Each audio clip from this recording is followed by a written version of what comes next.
Hi, welcome back to Civil Discourse Now. I'm Mark Small, co-host. Paul Ogden, our guests are Greg Fettig, who is a Tea Party activist, and Luther Garcia, another local attorney from here in Indianapolis. We're coming to you from Big Hat Books. It's at 6510 Cornell in Broad Ripple, Indianapolis, Indiana.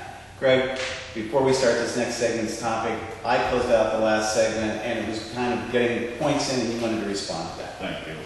The rich, the so-called rich, and the efforts to tax them, we're not taxing them enough. That is class warfare. It's scapegoating a segment of the population. You could confiscate their entire wealth, and it won't be enough to operate the government, let alone pay down the debt. That's a debate for another day that we'll do.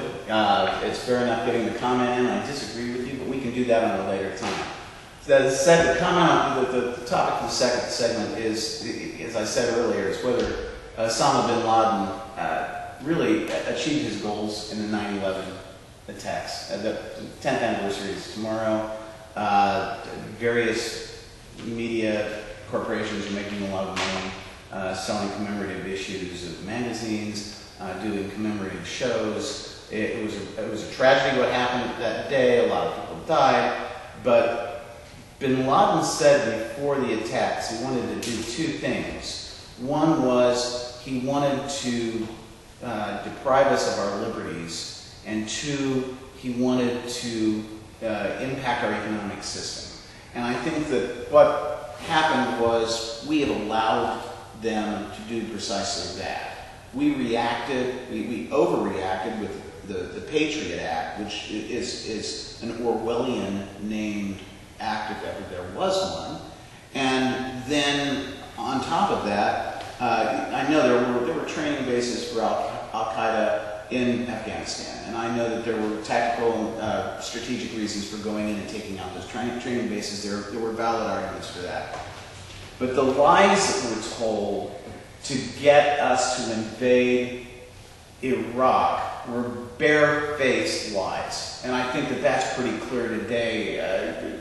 Rumsfeld, in commentary, is admitting it. Colin Powell is saying things that he represented in the United Nations. And I thought that was an abomination, because if there was any time that I can remember in U.S. foreign policy that we were really the good guys and looked like it, was when Adlai Stevenson made the presentation to the United Nations Security Council and showed photographs of missiles in Cuba.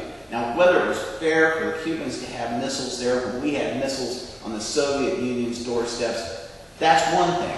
But at least Stevenson wasn't lying about the missiles actually being there. He had photographs, and he said, here's the evidence we have.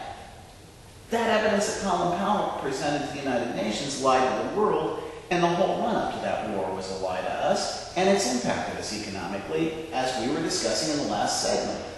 We've gone into these wars. It's been enormously expensive. It's really killed our economy. And so I think my thesis would be that bin Laden was sitting there, and I think I blogged it on my website. You know, he had a whole... What is your website, Mark? Oh, 3leftturnsmakearight.com. But he had this big cache of porn. So he's probably sitting there watching the porn, chuckling over the fact that we're wrecking ourselves and losing lives with these wars that were unnecessary. I think you're mixing apples and oranges. First of all, the war on terrorism. People get mixed up in the time frame, but the argument to go into Iraq actually had nothing to do with 9/11. There were some people who suggested that later on, but really had to do with getting Saddam Hussein removed from power. It had to do with weapons of mass destruction.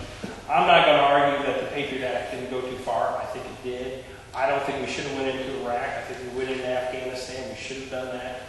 But we shouldn't be the world's policemen going around and going into all these countries and dictating what type of government they have. I think at some point we've got to draw the line. And with the economy the way it is, I think we should draw the line a little closer to not doing what we're doing. Well, I'm sorry, my memory is different from yours, Paul, but it seems to me, I know we're both getting that age, but it seems to me at the time of the build-up to the Iraq War, they were making things so vague and they were talking about weapons of mass destruction on the one hand, that they were trying to imply that there was some kind of a connection between these Arabs who had attacked the United States, and by just labeling them Arab terrorists, it kind of like embraced what Bush wanted to do in invading Iraq, which was really to defend his father's honor and not having followed through on a war years earlier.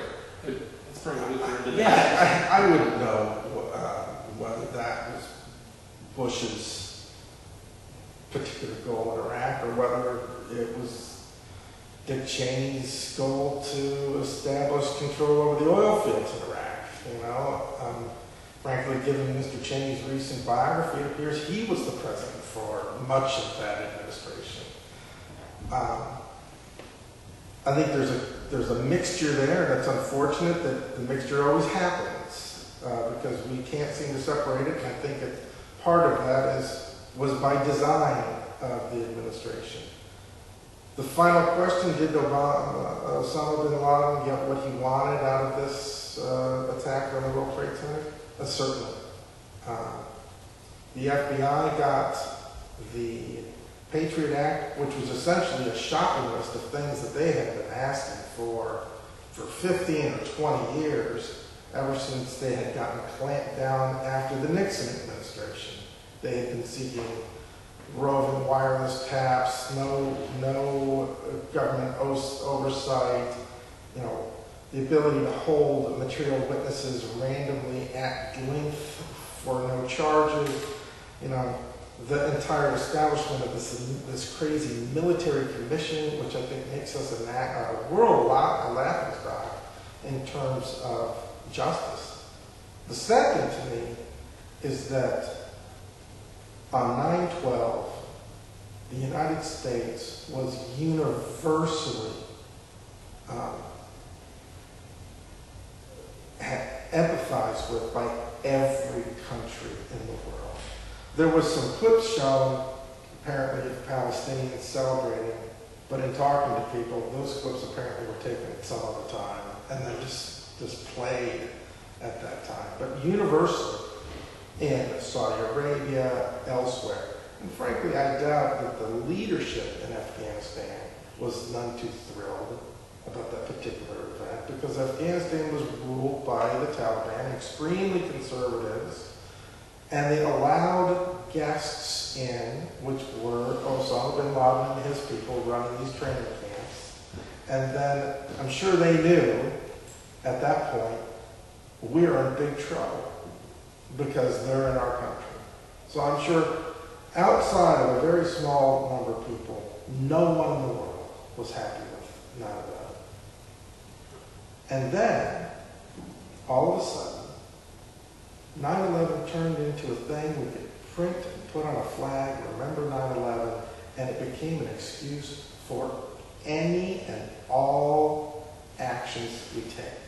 Police actions, random, recently I heard a story about Mall of America putting together dossiers about people who are acting suspiciously in the Mall of America, giving them to the Bloomfield County Police Department, forwarding those documents to the FBI, and years later the FBI are coming and interviewing people of Arab and other extraction about their quote-unquote suspicious behavior. Now, I think we're gotten, unfortunately, too used to the intrusions of government and using 9/11 as an excuse for that. Well, I mean, It's a disturbing thing. and in terms of the thing that still exists is the base in Guantanamo Bay, Cuba, where people are being held without, I mean, they've been denied writ of habeas corpus. And habeas corpus is called a grand writ for a reason. It means that if somebody's holding you and denying you your liberty, that you can demand to know in court why it is you're being held. That goes down to the basis of the basic thing of being charged with a crime. Why am I being held here? Well, the base in Guantanamo and our decision to seize people in other countries and then try them under some military tribunal smacks of a banana republic, and we lose all of our moral authority with other countries to try and tell them, countries like China, for example, who enforce their laws at random whenever there's enough anger in the public. We can't very well tell, the former Burma, I don't know what it's called these days. Sri Lanka, it's Myanmar. Myanmar. We can't tell them, your criminal justice system is a disgrace. You cannot lock up people for these things. Meanwhile, our system has increased the police state nature of the enforcement of laws. For example, Holden versus Humanitarian Aid International, where merely speech has become criminalized. Has Osama bin Laden beyond his wildest dreams? Let's bring Greg into this. Greg, answer the question, if you would, or whatever you want to Believe it or do. not, I would agree with some of the things you said, but no, he's on his way to achieving his goal of being bin Laden, but he hasn't succeeded. His goal is to destroy Western civilization. That's the goal, not to make us fear. That's what terrorists is. His ultimate goal is to destroy us. He has succeeded in the terror, although I might add there's no war on terror and there are no terrorists, according to the current administration. Nevertheless, we got Afghanistan. They were given fair warning. You harbor criminals, these terrorists, we're giving you set day. Turn them in or we're coming after you. They chose, and they allied with them because they're cut from the same cloth. Iran, I don't think we should be in there or should have been, but it wasn't about oil. It's Iraq.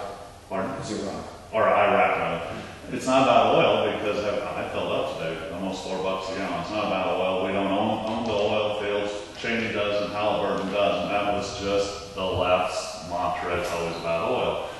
The Patriot Act, it was tightly focused. It might have been good, but it's too broad-based. And where one side said, well, we trust one president. Well, the next time the other president from a different party.